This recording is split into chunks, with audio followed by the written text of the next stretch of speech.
Fallout 1 came out in 1997, late of its original release date by 2 years, but better off for it. To say it released to critical acclaim would be a bit of an understatement. The positive clamor had existed for years. The result? One of the most talked about games in history, though it by itself isn't particularly influential.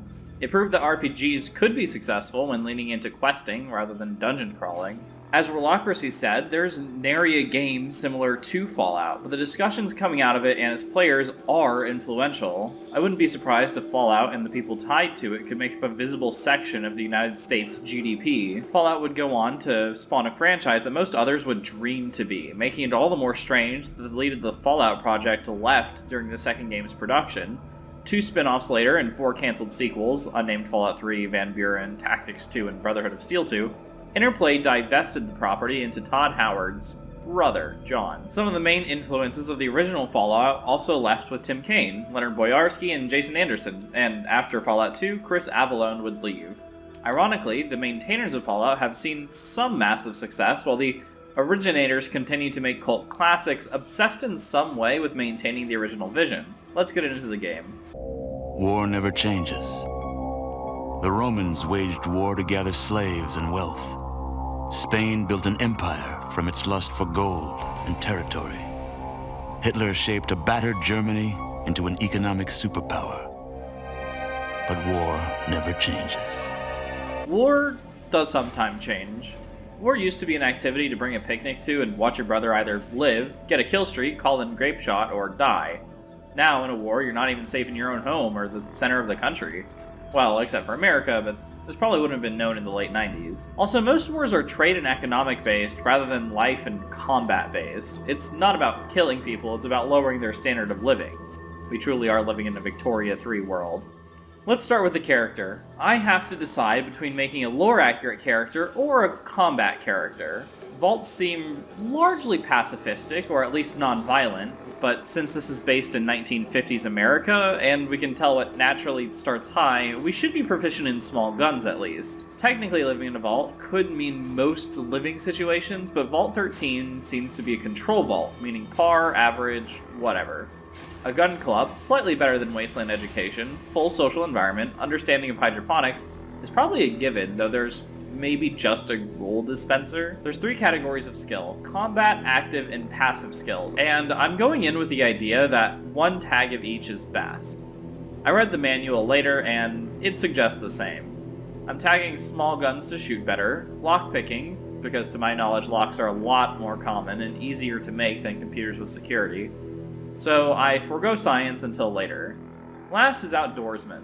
I wanted to ensure that I could move fast enough in the overworld to try and help the timer tick down, but I actually realized after 2 characters that outdoorsman doesn't actually affect hardly anything and should honestly have been removed from the game. Then we have our 2 character perks from the start. I ended up going with skilled and gifted due to the benefits, but also because of what's recommended. +1 to all special stats while negating starting negative skill points. The negatives gain 5 less skills per level and gain perks every 4 levels instead of every 3 levels. The downside isn't as bad as it looks. Perks aren't yet to the level of Fallout 3 or New Vegas. Endgame perks are very powerful, but as I've observed online, that the game ends before maxing out anyway, so I'm not actually worried. As for special, luck can have a few additions. It's easy to get another 2 later. Agility is very important, arguably the most important stat, and affects probably too much.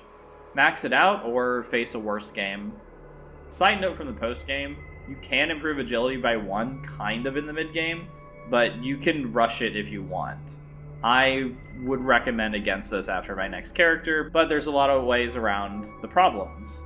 You see, agility, being at 10, allows you to fire twice, and since small guns are so powerful, it's not an unreasonable want. There's 2 ways you can fire twice, other than having 10 agility. The first one is by having 9 agility and either improving it with small frame or improving it with surgery later down the line. The other way is to disallow aimed shots. This is a tough decision and not one that I would do, but I could see somebody doing it. And it's probably viable. In that case, you should have 8 agility, or 7 if you want to have no aim shots and get another shot later. Charisma doesn't affect much besides starting stats and speech. Take basically all of it away. Endurance is not totally necessary, but a point or two will save me a reload. Strength is handy, but not necessary. Whatever is left goes into intelligence, which should still be above 5 since we're not getting as many skill points now. Perception helps a little, but it's easy to boost the skills that it affects. I actually didn't realize, but perception also helps you shoot in the dark. The game starts with a pretty awesome looking clay head. I've seen a lot of people disparage these, but I think they're pretty awesome.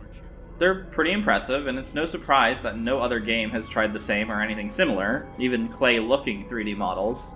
The audio is very old. It's only in 22 Hz when modern stuff is in 44 or rarely 48. There's a mod to fix that. On mods, I won't be using them for this playthrough. I saw the benefits of using them, especially Fallout at 2. I don't want to worry about Fallout 2 in the future, and I bet most people in the future, even by a slim margin, will be playing vanilla. The first thing that we're told is to get a water chip. Good. We've got a problem. A big one. The controller chip for our water purification system has given up the ghost. Can't make another one, and the process is too complicated for a workaround system. Simply put, we're running out of drinking water.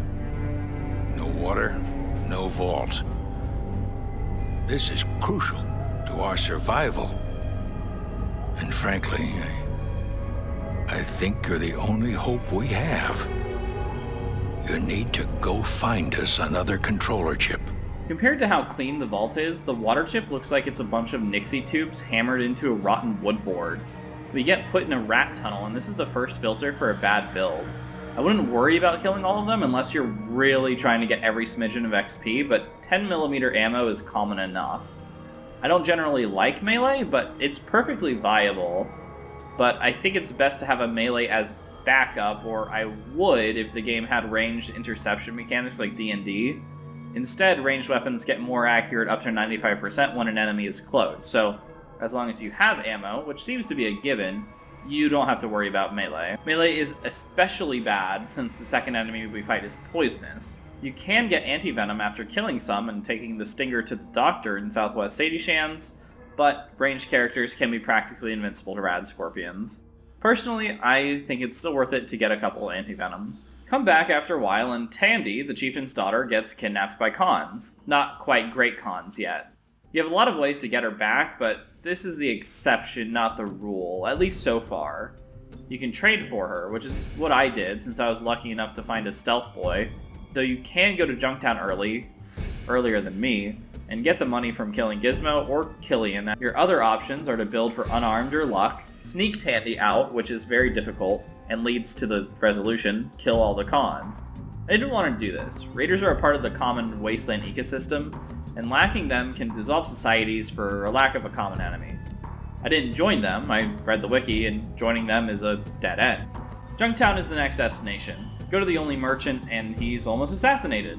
Pick a side. The merchant trying to defend himself, who seems to get along with most people, or the gambling man. Now, looks like we've got ourselves a situation here. I know Gizmo's behind this, but I need proof. You interested in helping? All right. We can do this. But you work for me. You better know that nobody ever double-crosses Gizmo and lives to talk about it.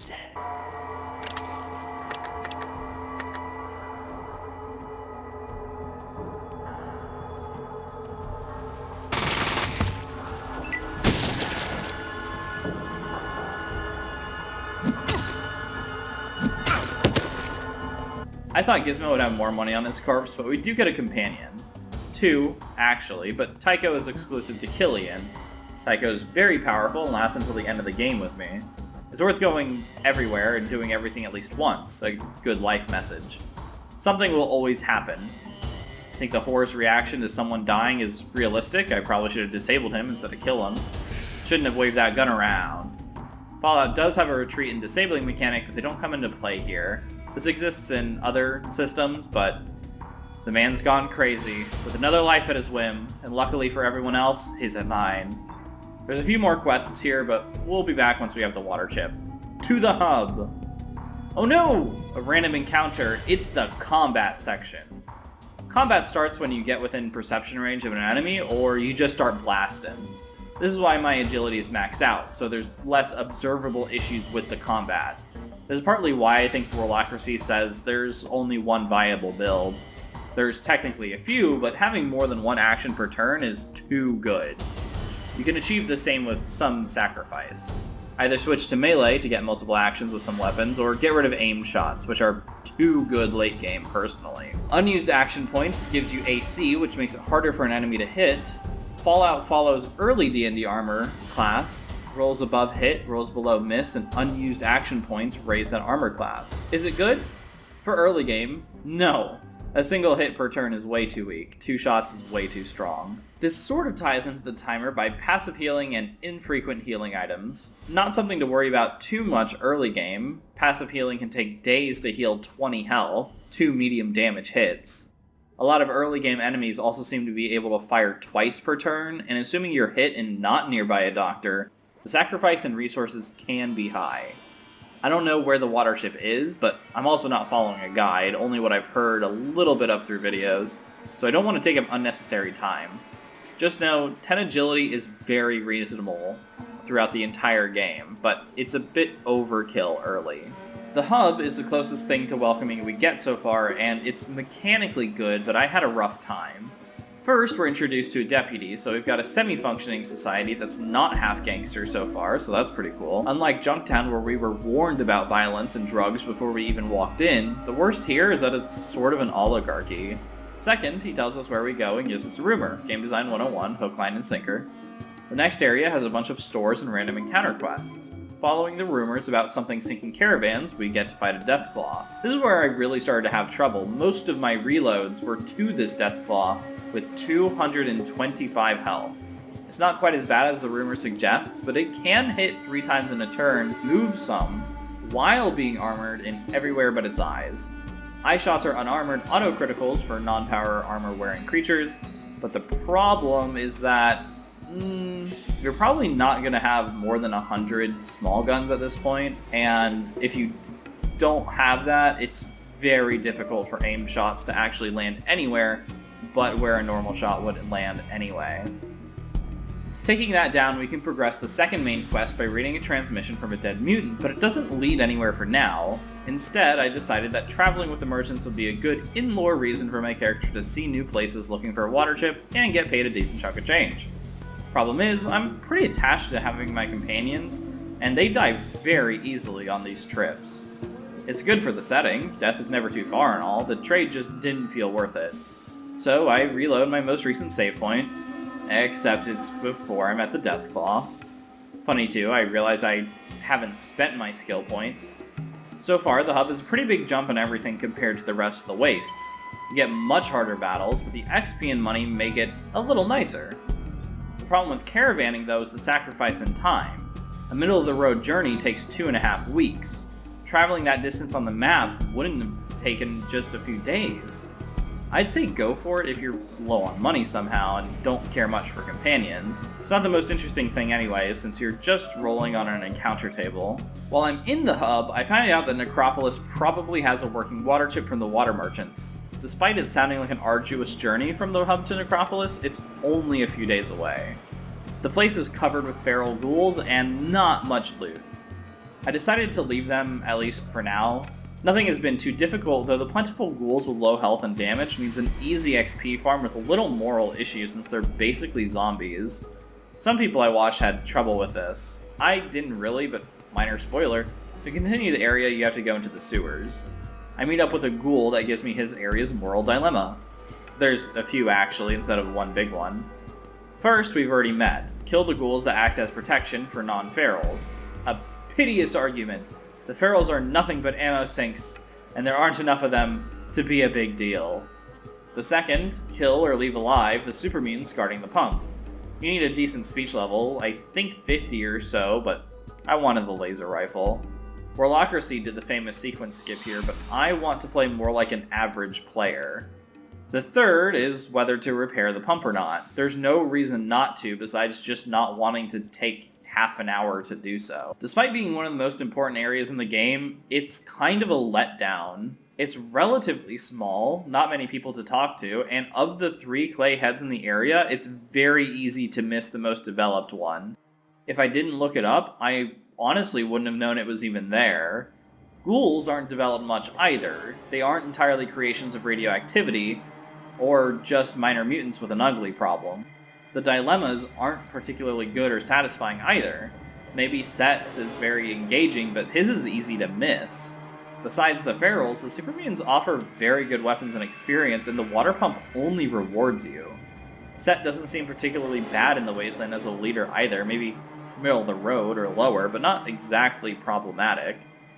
Anyways, in getting the flamer and laser rifle from the mutants, I ended up sacrificing Dogmeat and Ian. Ian is one of the most talkative characters in the game, so he'll be missed. Dogmeat, on the other hand, had to go. More often than not, the dog got in the way of fire, and his damage falls off against armored enemies. The worst part is I sold the flamer for a useless motion sensor and a Geiger counter. Air is precious too after the fall, why would I want to burn it? I returned to the vault with the water chip in hand, and I honestly don't remember the last time a game reacted like this with all the dwellers lining up to congratulate me. It isn't normal to see something like that, especially in future games, except maybe 2, which I don't know yet, to see much more than a dialogue change. So I turn it in, and the Overseer wants us to deal with a mutant threat. This is where the game goes a bit crazy, though it was open enough that I guess it was always there. Let me set up a chain of events. I visit Junktown to resolve the Skulls dispute, but I decide not to, since as far as gangs go, the Skulls really isn't that bad. I visit Aradesh and Tandy, but there's nothing new in Shady Sands. I skip over the hub for now and go to the Brotherhood, where I get a quest to go south and get something. I venture farther south to Adidam, where I say I'll look into fighting a gang, say I'll look into helping that very same gang, saying I'll kill 2 Deathclaws nearby, meet the followers, get a new companion, and then go into the endgame sequence in the cathedral. The game can easily turn into a whirlwind if you let it. There's so much to do, but I restart from Junktown. Between joining the Brotherhood and any of the factions in Adidam, a clearer objective and gaining off at the end probably would have helped. I can easily see people getting stuck here, but on the other hand, I imagine anyone stuck at this point would look up a guide. I got to the glow after being asked about to go there by the Brotherhood, and it's just a hole. I thought it was a dead end and that I was stuck until I looked up a guide. I had no idea that rope was even still relevant. Should I have just kept a rope on me until I found a hole that looks like I'd need 10 ropes? So I reload and stock up before going to the glow. Rad-X, rope, more. I try to go to the cathedral, which I originally learned about from the followers. Their shopkeep has a lot of anti-radiation material, so I try to buy something. You can actually even still barter with them, even if they refuse to sell to you, but I think I took the wrong dialogue path, even though I have the empath trait. I think this is bugged. I was even assaulted by teens before entering. This is likely because of something I did at the start of the playthrough, where I said I hadn't read scripture, and a priest was angry about it. Why do you disturb an elder of the cathedral? Have you studied the sacraments, child? Perhaps one of our priests will discuss your needed education. Leave now. This was enough to bar me from all services across the wasteland. Luckily, one restart later, I managed to get some Rad-X and Katya, a bored and less peaceful follower from the followers. It's free of charge. The glow is actually pretty cool. It almost looks like a vault. The insides are barren except for a constant radiation ticker. We don't have to worry about our companions at all, really. If you want to get in and get out, the item required for the Brotherhood is on the first floor, and there's nothing else to it. Well, unless you put together that the card the knight is next to connects to the elevator. I probably shocked myself a dozen times before I connected the dots. Past that, there's a few traps, and the rest of the zone is a pure treasure trove. It took me almost an hour to get through the entire zone, and is probably one of the largest dungeons in the game, if not the largest. Then I died, because I realized too late that Rad-X actually stacks. The game also doesn't have a consistent showing of radiation poisoning. Out in the outdoors, if you're irradiated, you'll vomit and starve. Indoors, there's nothing notable about being irradiated. A new word is neon green on the character sheet, but that's it. The death will seem totally random otherwise. On the side, I didn't realize that bullets have stack weights, and I've been carrying 2,000 or 3,000 on me. This threw me off, and despite stuffing my companions' inventories, I was full most of the time. Merchants tend to have a decent amount of caps, and this stockpile can be refreshed by exiting dialogue, but it's still annoying. How important are dungeons to RPGs? This is the first real dungeon with multiple layers and a little puzzle. I think they are greatly important to RPG history, but there's many new RPGs that have no dungeons and old games that are almost all dungeon. Fallout is old, but except for major plot points, there aren't any dungeons. The Glow, Mariposa, and the Mutant Base. I think this is a strike against the Bethesda Fallouts, which are dungeon crawlers, while Black Isle has dungeons, but they're very sparse. The main difference to me between a general RPG and the subclass dungeon crawler is whether the majority of quests take place in hub worlds or in dungeons. New Vegas is sort of middle of the road, pure RPG. I think the majority of quests aren't in dungeons, but a very hefty amount are, though most quests are in service to a faction, too, who are parts of hubs. Ironically, I think Fallout has the combat to make a pretty good turn-based dungeon crawler. Before going back to the Glow, I realized that I can store things. It's unusual compared to modern RPGs to have a non-dedicated item locker instead of a house after a while, or just no encumbrance. I think encumbrance is generally a good idea. My golden way is that encumbrance doesn't matter all that much until mid to late game. Since most items will be pretty light, in a late game it makes you focus down into a couple of weapons, rather than carrying around a little bit of everything. I wish there was a distribution metric, maybe a pie or bar chart of what's being taken up. I think encumbrance in general is hated because of the poor implementation from major players. BioWare goes by an item limit, which really feels artificial, especially since you either have a ship in Mass Effect 1 or a cargo caravan, house, castle in Dragon Age. Xbox 360 era titles from Bethesda suffer from collecting trash to repair, while the later Fallouts have you collecting trash just to upgrade. Fallout 1 suffers almost entirely due to its inventory system. Having to scroll through more than a dozen items is really slow, and many items look almost exactly the same. Into the Glow we go again. Pop 2 Rad-X, and we're safe. Check the bodies for keycards and descend. This is a little cheesy, but the robots are tanky. I take them out before they turn on. They aren't particularly difficult, but I have already been through here and am very frustrated. Then we get to talk to Zax. Zax is an AI built by West Tech before the fall. HAL 9000 came out in 2001, so the chess-playing robot is more emblematic of the time and culture than a particular movie. Zax also has a ton of stuff to say, despite the nuking probably should have been acting as an EMP, but who knows what could have saved Zax. It tells us about the late game lore, FEV, T-51B armor, and West Tech in the past. Both are meant to help fight China by creating a sort of super soldier, both of these being defense contracts. I'm surprised that, to my knowledge, that there wasn't any other bidders or experimenters across other companies. Robco was doing its own thing, but there's plenty of other studios that probably could have made their own mutants, drugs, or power armor.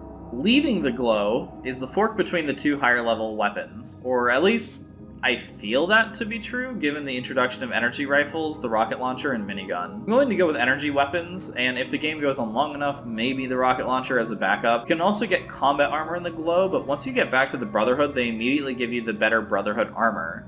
It doesn't feel like there's enough armor in the game, since getting leather or metal early is easy, but moving up is hard, and once you do, there's a fast track between combat armor to Brotherhood armor to power armor to hardened power armor.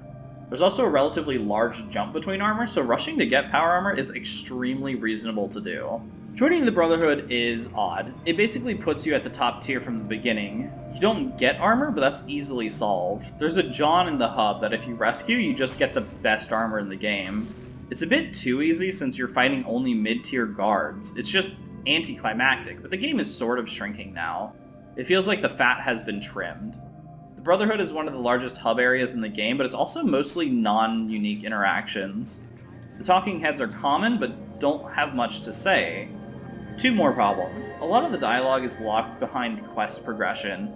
Not really a problem until I realized I sequence broke a ton and was locked out of a lot, besides dialogue being transient. You met and moved on with little exception, and there's little notice of your deeds. this is a problem of lack of reactivity. Sure, people are complimenting me for surviving the glow, but no one seems to care about the holodisc I returned, the knowledge from Zax, anything else. Companions also completely fall off here, they just don't stand a chance against mutants. I get rid of them and reduce my inventory to basically just the 223 pistol and the plasma rifle to save space, as even with the armor, I just can't seem to have open weight. To my knowledge, this is resolved in the second game with the car and companions, but I remember this being an issue in the post-IP Switch games. I wasn't going to record my logistics trip, it's not something I find particularly interesting, but then I got a random encounter where I got 5,000 caps. Dealing with ammo and armor and the small amount of caps that merchants have is painful, and I gave up after one trip anyways. There's a mini quest to get a package of library books for a chemist. Do this and he'll upgrade the Brotherhood power armor. This isn't really necessary since Brotherhood armor can shrug off basically anything anyways, except for plasma, but I really want to be safe, especially against plasma. I've also spec'd into energy weapons. Super mutants don't have much armor, so big guns are kind of viable too. If there were more options, like companions or just more skill points, I'd rather have both on the condition that enemies were built to withstand one or either, but c'est la vie. Something else I noticed is that enemies typically have a couple magazines worth of ammo, which just feels weird coming from the 3D Fallouts where enemies carry much less. There's a lot less emphasis on survival elements, and while life isn't good, survival is lower on the importance scale. On the topic of survival, Necropolis doesn't. If you return after a while, all the ghouls are dead. I kind of expected this, but was still surprised just given the early super mutant slaughter. I checked the wiki, and Set's basically guaranteed to die. Either 110 days after the game starts, or 30 days after the watershed incident. I never got to see his head. I want to say that invasions were intended for more cities, but weren't worked out fully by the time the game was pushed out, just given the new generic super mutant name. Necropolis also isn't quite on the same level of the hub, or that of the Brotherhood, but I could see it happening for Shady Sands and Junktown. Now, we properly descend into Mariposa after Maxon tells us to go find it in the north. I know the rough location from so many videos, so it isn't too hard. Purely on travel time, I don't know how you could finish off the Master and mutants in the base time, but maybe with the water merchants. My first attempt has Katya getting turned into dust and Tycho becoming a ghost. The 223 pistol was good, but can't keep up with the plasma rifle. I keep it on me in case the plasma rifle explodes or something from a critical failure, but this never actually happens. Once I get to the third floor, I meet with a prisoner after passing some guards. She hates me for killing the guards, but she just has Stockholm Syndrome or something. The mutants have been nice, but he was still a captor, so whatever. See you at the Falcon, toots. After taking the eastern elevator down, I meet with the lieutenant. This part is tough. Well, I'm quite impressed. My spies told me you were resourceful, but they seem to have underestimated your talents. Guards, capture him. Not because it's a hard battle, it's actually kind of easy with the power armor. The hard part is getting over the fact that I didn't have one of the best conversations in the game. Strike 2 against myself. I run over to the computers and explode some priests. I don't know that they do this, and not just run considering their god isn't dead, just one of his acolytes. Pro FallOut tip, if you're ever confused about which computer to use, click the one with the most active screens. If there's a unique prompt, science it. Another FallOut pro tip, and one that I should have known earlier, the skills are hotkeyed to the numbers on your keyboard in 1 through 8, but in no particular order. We can get some contextual logs here for the original Maxon and for the Master. I'm not sure about when we learned about the Master, honestly. I think I broke sequence heavily about when we learned about him, so I don't remember hearing about him ever. I set a timer for escaping, and on my first attempt, I hit the machine because I didn't get those logs, and on the 5th hit, I explode too. Second attempt, I run out with no trouble. I do try to let the prisoner know, but there's no option to. I go back to the Brotherhood to tell them about my exploits and encounter my first game-breaking bug. Getting too close to an elder will repeat the same completion dialogue. Annoying, but for sure not the worst problem in the world. I actually almost give up here since there's not really any more directions. The elders are repeating the same dialogue, and no one in the hub seems to have an idea of what to do. I go to set, but I already said what happens. I go back to the vault, and, well, the Overseer knows about the Master somehow. Again, I sequence broke, or must have, somewhere really hard. It's not that I don't know what to do, in fact I started it before anyways. It's more so that I'm looking for the directions in case I'm missing something. If it weren't for the Overseer, I don't know how my character would know about the Master.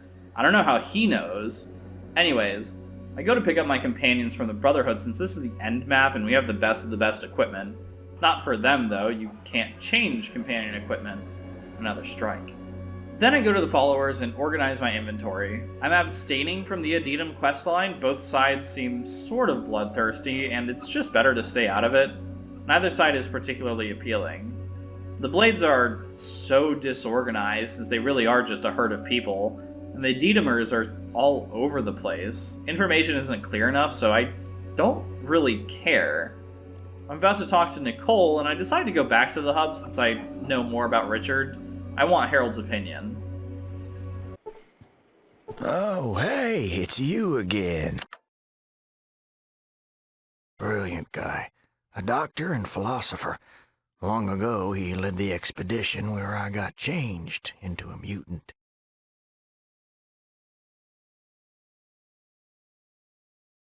Who? Is he some sort of sex therapist?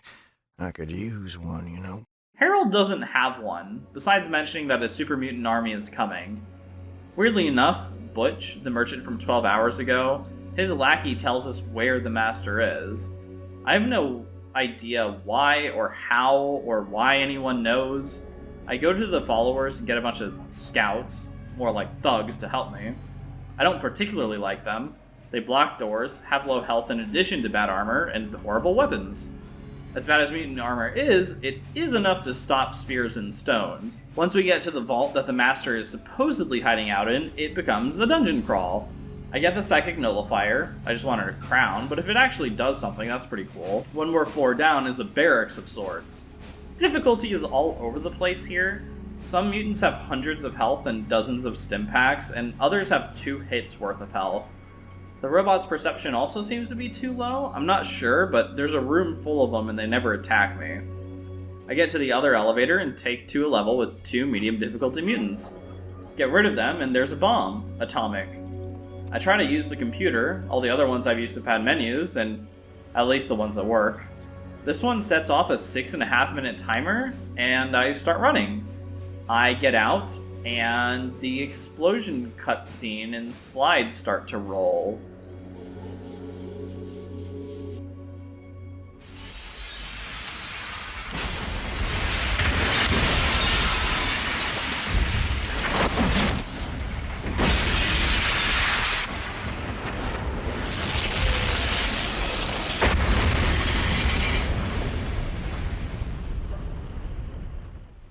I am frustrated and disappointed, but it's not necessarily bad that I missed so much. It's very replayable, and really I can just go and load a save before I blew up the cathedral, but the story of this Banana Sam is over. This is the real reason I'm aggravated. Often Fallout videos show the coolest or neatest things about Fallout while ignoring the significant ability to either be ignorant of cooler events or simply accidentally bypass them. Skill issue, I didn't look at the wiki. I went into this wondering why Fallout isn't more influential in the game sphere, and I think it's obvious. Wasted content manifest. Dragon Age Origins, when you have to make a choice between 2 sides, you get a pretty large glimpse at the other end, and the differences aren't too large anyway. In Fallout, you can cut off or ignore significant portions of content. In total, I missed almost every super mutant interaction. I missed the Master, Set, most of the Brotherhood of Steel content, Vault 13 mini-quests, Gizmo and Decker's quests, and Addendum, though the last 3 were by choice. For the Master, and in particular, but also for Set, Decker, and the Brotherhood of Steel, in total I missed, at least around Tim Kane's estimations, a year of art in the clay heads and probably half a year or more in programmed content. I think most people beat a game once and move on. Well, most people who start games don't finish them. There's probably a sub 100 list of games where 50% of owners actually beat it. I really like Fallout, but I understand why basically all future RPGs go segmented linear, or if they're not linear, they don't invest into easily missable, cool experimental art forms. Fallout Et 2 is a mod that replaces Fallout 1 into Fallout 2. In the future, I want the largest mods to be separate videos, but foot is actually pretty common to see. I'm not reviewing it per se, just going over some major differences in how they affect gameplay, since I expect a good percentage of players to use this mod, but also I kind of want to see some things that I missed. The main thing I took away from installation is to disable the high-res section of the SFall mod. You can do this by going into the install directory and turning graphics mode to 0. For me, the GOG default mod worked well enough, and getting rid of incompatibilities was too hard by getting rid of the mash mod, so I kept that as default. Our starting character is Pauly Paulina, but there's not enough characters. The goal is to try another build. For this, I take Gifted and Bloody Mess. It's this time that I realize how useless some of the perks are. +2 perception at night? It'd be better if it was all dark spaces. Chem resistant? Why? Chems aren't even that good and are rarely addictive. Anytime you get addicted, there's no drawbacks anyway. Bloody Mess doesn't actually do anything, so you're better off taking another perk that would do anything. Also, because every skill is levelable via books, I tag small guns because melee is for potentially the future. Speech is to get better in all outcomes, and outdoorsman. The two major repair checks are both checked at 50+ junk, though science does have its uses once in a while. Lockpicking is actually pretty useful, but I wanted to try something different for this. Sneak and thievery aren't useless, but not for me. Charisma is at 4, since there's only 4 companions in the game. Speaking of, companions are a lot better in FOT. You can manage their equipment in a weird way, and even their behavior, which is slightly more than later games. Strength seems low, since I intend to spec into big guns later, but with the surgery and the power armor, I think I'll be fine. Intelligence is also higher to help deal with this skill offset from Gifted. The big deal is setting agility to 9, which I intend to surgically improve later. The first thing I notice is how much better the game runs. You can now scroll using the mouse wheel through inventories, and there's now a take all button. For unarmed players, there's a punch and a kick. The mouse in the room is that I feel like for the equivalent small arm skill, I have a much higher chance of missing. Companions level 2, but there's no way to see their progress besides equipment-wise. However, I mess up my plans for companions as it turns out that each point of charisma is halved to equal the total number of companions. Basically, charisma divided by 2 is the potential companion maximum, so when I get the dog and then go for Tycho, I'm blocked off. As far as the system goes, pros, companions get better over time and are able to stay valuable through the whole game. Negative, all the human companions fill the exact same role, which is more noticeable having them all together. They're all small guns experts with medium to low health, which I think is the most common build used to complete the game. In the end, this makes me interested in playing a potential anti-companion character with 1 charisma. The game flows a lot faster once you know what to do and where to go. I've completed the Deathclaw quest, pre-kidnapping Shady Sands, Junktown, Vault 15, and I'm joining the Brotherhood of Steel, and I don't even think a month has passed. I actually get frustrated with the Deathclaw since Tycho is getting the most aggro, so I give up on trying to save him. Not having that 10th action point really hurts. I'm going to work with Decker and Loxley once I get the lockpicking skill. But something I noticed, there's hardly any good people with faces. Most of the talking heads are evil-coded mutant maxers. The few good-coded faces are Killian, Set, Aradesh, Tandy, and the Overseer. The hub was already difficult at my level, but having a bad build is, well, bad. Fallout isn't particularly forgiving either. When everything is chance-based, it feels very bad when there's an option that seems mechanically promising, and the game breaks that promise. Charisma just isn't useful, but speech is often the only way to not kill hundreds of people. Outdoorsman is worse than I thought. I went in thinking it made me run outdoors faster, but that doesn't seem to be the case according to the wiki. I want to call out Salt Factory. Thanks for mentioning the outdoor skill, that's actually super helpful for future players. The problem is that he makes builds sound more viable in ways that they aren't by mentioning high-level perks that you basically can't get to because the game will end too early. Technically, every build is viable once you get power armor anyway, but not with the perks that were mentioned. This is where the story of Pauly Paulina ends, as a wasteland corpse. Sorry to be dramatic, but I'm just about done. Let's go over some general flaws. The start is boring. It's good for introducing new people, but it's the best way to gain levels, and there's a little exception. There's just not enough people to talk to, not enough quests, and in general, there's just only, there's only like 3 enemies. The rat, the mole rat, or pig rat, and the rad scorpion. It's not fun going through that many times quickly. Hub and Necropolis are a bit too difficult on entry, but then are far too easy post or even mid Brotherhood. The glow is a joke. Rad-X is free, but even if it wasn't, the general store and cathedral merchants stock so much of it that it doesn't matter. Once you get hardened power armor, the game is a cakewalk. Fallout's fatal flaw: play a good build or don't experience the full game. Wait, why, I imagine? Somebody asking. Well, I'm actually getting this from the wiki. I haven't experienced this myself, but it's hard to breathe in the hub without killing someone that breaks another quest, or even talk to someone. Going to the glow or Mariposa sucks without science or repair. Addendum kinda just sucks in general. The game as a whole, but Necropolis especially, reeks of missed potential.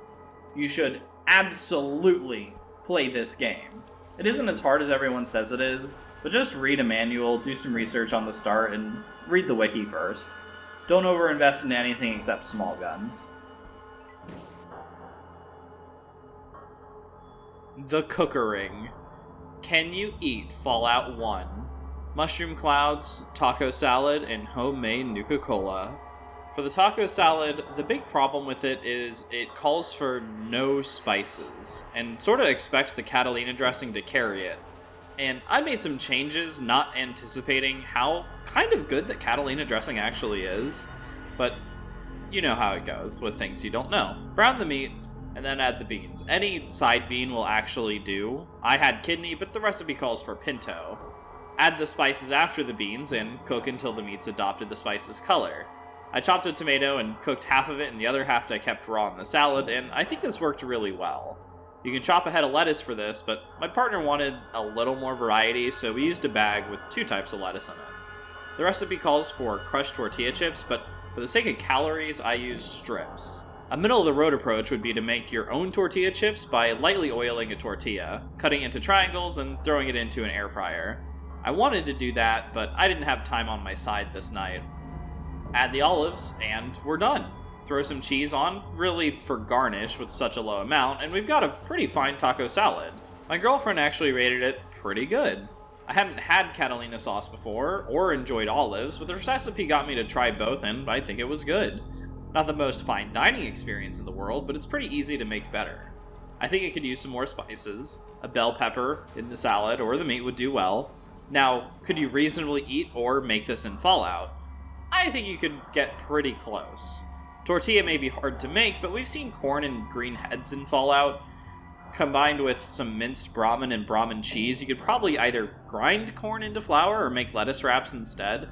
The hard thing would be to find dressing and olives due to those likely having to be scavenged. Even the beans, which, if you follow the exact recipe, are too little to really complement the meal more than as a garnish. Tomatoes are also very water reliant, so it seems like it'd be pretty hard to get a hold of in central LA, but maybe this nuclear winter brings some water into that ecosystem. Overall, yeah, you could probably eat this in Fallout. I have the recipe, and cream of tartar was kind of hard to find, but still available from ordinary stores. Pro tip, you can use cracked eggshells in half and swish the yolk between them to get the whites out. I think most people know this, but some won't and think they absolutely need a device, and you don't. Beat the eggs until you have soft peaks. This is hard to do without an electric mixer, but not impossible. I've done it with a whisk. Then add sugar a little at a time while mixing, and beat until you get hard peaks.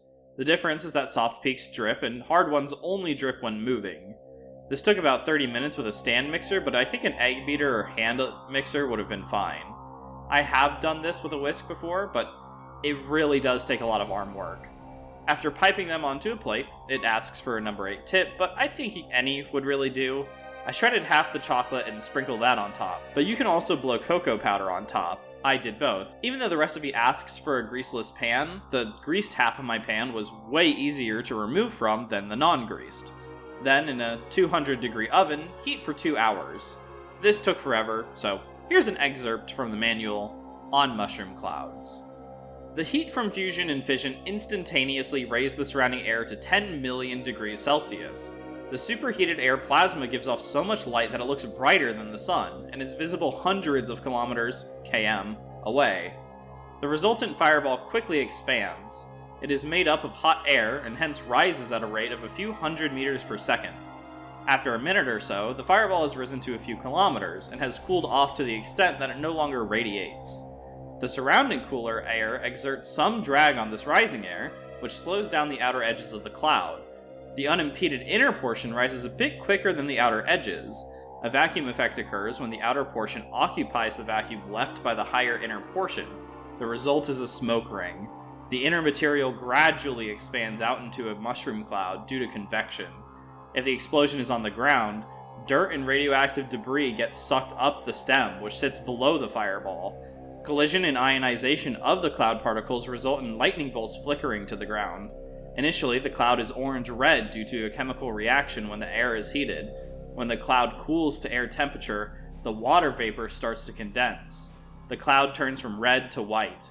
In the final stages, the cloud can get about 100 km across and 40 km high for a megaton-class explosion. Shout out to JFJ and VodiVidya for getting me through these 2 hours of agonizing waiting.